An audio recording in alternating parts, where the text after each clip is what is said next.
欢迎收听华瑞投音观点。大家请注意，全球金融市场底层正面临一场极为罕见且规模惊人的资金大迁移。当无数散户还在跟风买进过去2年高歌猛进的科技板块时，跨国主权基金与华尔街巨头已在暗中洗牌。最新数据释出震撼警报，海外投资者正以单周超过1兆日元的恐怖规模疯狂抛售日本国债与相关资产，导致日债市场失血严重。与此同时，过去2年统治全球的科技股一极集中现象正面临中东和谈出现实质性突破、原油价格暴跌的结构性瓦解。这是一场由财政扩张、日元贬值以及地缘冲突走向60天停战与30天解封所共同触发的历史性大重组，将彻底改写全球资产配置的底牌。根据野村证券发布的最新调研报告指出，美国与伊朗之间的停战谈判取得突破性进展，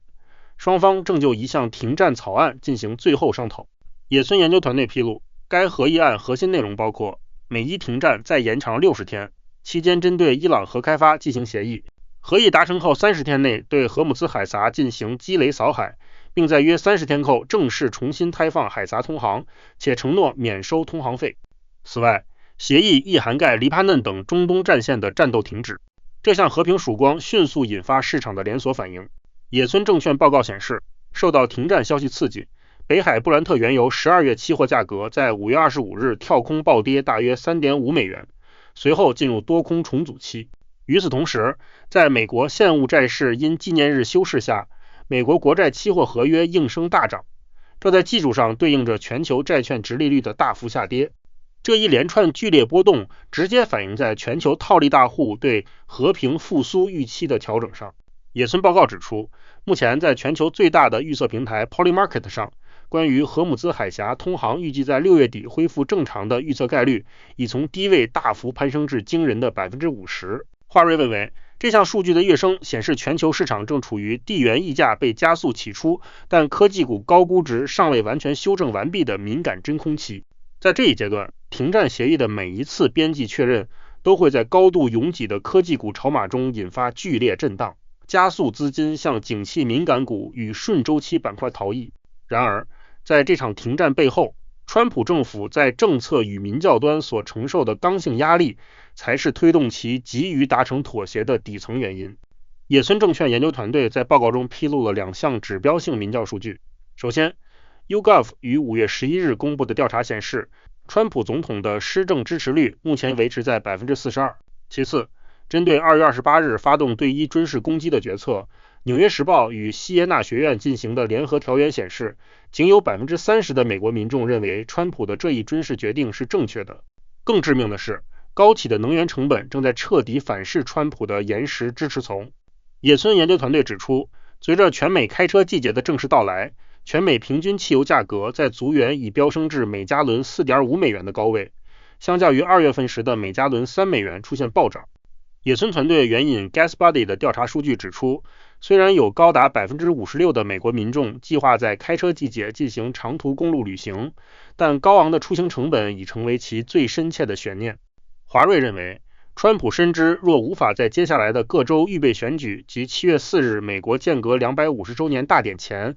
通过解封海峡强行压低汽油价格，其岩石支持层的耐心将消磨殆尽。这项政治与民调死线正是美伊谈判在短期内达成合议最核心的推手。这种停战谈判的突破，直接给了全球科技股与高本益比资产一记沉重的耳光。野村研究团队分析指出，过去科技股的极端溢价很大程度上是地缘冲突与能源危机下的消去法选择。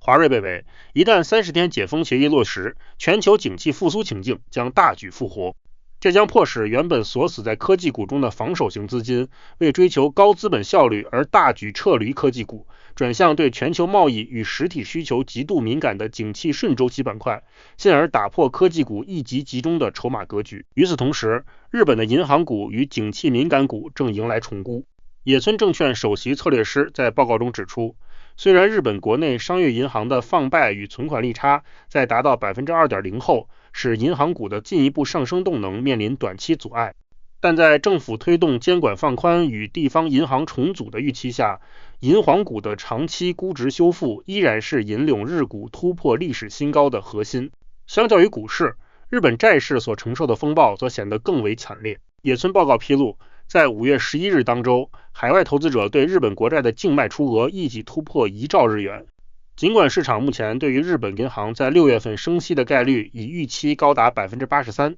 但野村却给出冷峻警告，即便合意达成，油价与全球金利下滑，这项地缘利空消退也无法让日债利率出现持续性无底线下跌。10年期日本国债殖利率想要长期稳定的跌破 2.5% 的水位，在实体上将是极其困难的。华瑞认为，野村策略师的诊断揭示了日本财政赤字不自律的深层代价。日债殖利率在通胀预期缓解下依然难以跌破 2.5%，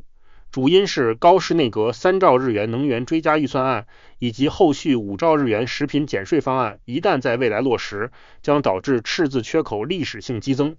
在缺乏大宗买盘承接下，赤字货币化的恐慌将锁死日债价格反弹空间，并对持有大量日债资产的台湾金融与寿险板块带来长线且无法回避的海外资产估值减值压力。在这种民怨与发债双重夹击下，海外资金的集结与撤退路径已无比清晰。野村指出，目前香港与新加坡的对冲基金对科技股引领的全球牛市都充满戒心。华瑞认为，海外资金单周抛售超1兆日元日债，并在口头干预制造的日元反弹中割肉，本质上是一次宏观大逃亡。当日本央行在6月份面临 83% 的升息概率与被迫缩表时，一场全球脆弱的日元套利交易将被迫面临暴力平仓，进而诱发日债殖利率进一步失控狂飙。这场由野村最新报告所揭示的地缘与总经大碰撞，宣告了全球大宗资金配置逻辑的深刻变迁。华瑞认为，虽然停战谈判与原油价格应声跌破 3.5 美元